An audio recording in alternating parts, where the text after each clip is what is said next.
Hey everybody, it's Mr. Stevens. Welcome to Economics. One of the first things that we have to do in this economics class is to figure out what the heck is this thing. You guys really haven't had a whole lot of economics prior to this, so let's kind of have that little discussion. What is economics? You're probably thinking to yourself, it has to deal with money. It has to deal with jobs. It has to deal with buying and selling of items. Well, those things are all fine, but economics is a little bit more simplistic than that. It's the study of decisions that people make to help satisfy their needs and their wants. That's all that economics is.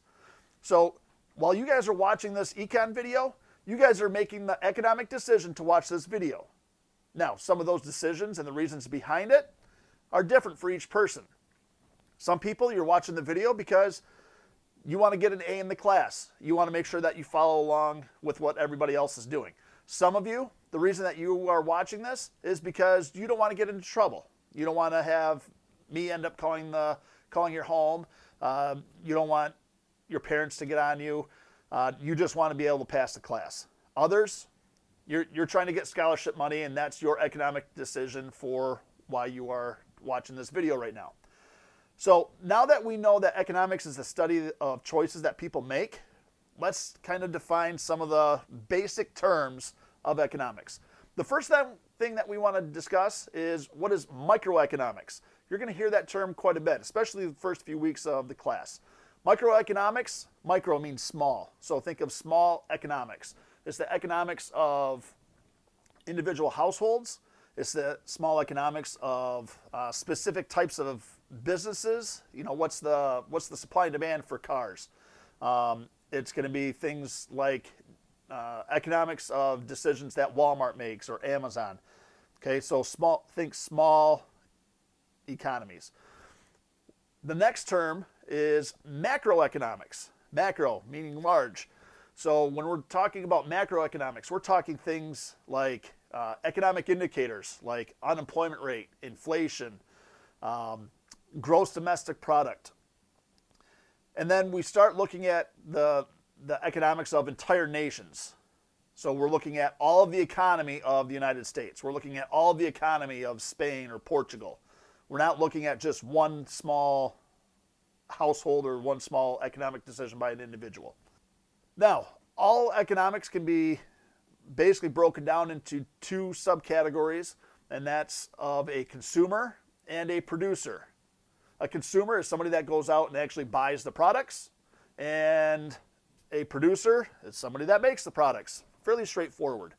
When I just talked about what is a product can be broken down into two categories as well. You've got goods and you've got services.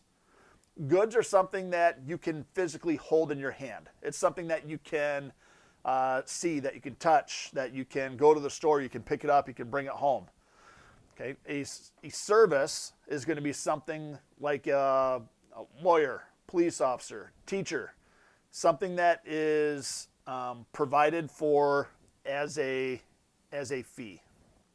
So when we talk about products, you know, we have to produce these things. Well, how do we produce them? Well, we need resources. In economics, we call those resources the factors of production. When we discuss factors of production, there are four main ones. We've got natural resources, which is like the land. That's stuff that you grow out in nature. Okay, that's stuff like fertile fields where you can grow stuff. That's forests.